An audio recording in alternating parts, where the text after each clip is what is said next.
Isang mapagpalang araw po sa atin pong lahat.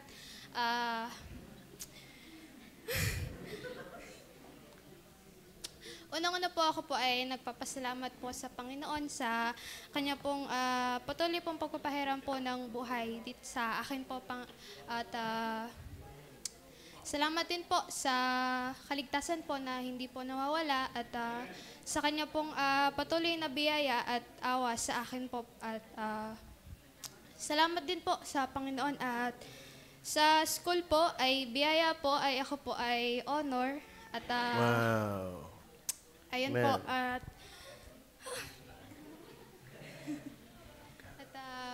salamat din po sa akin pong pamilya ay sila po ay nakakapakinig po sa live streaming at ayun dalangin pong patuloy ang kanila pong kaligtasan gayon din po sa iba po pong pamilya at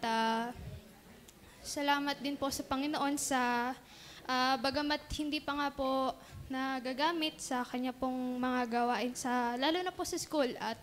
hindi pa po nakakapag-share ng mga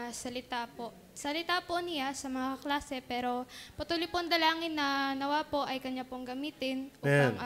makapag-win po ng mga souls doon po sa amin at ayun po, papurit pa sa salamat po. Dalhin mo rin dito sila.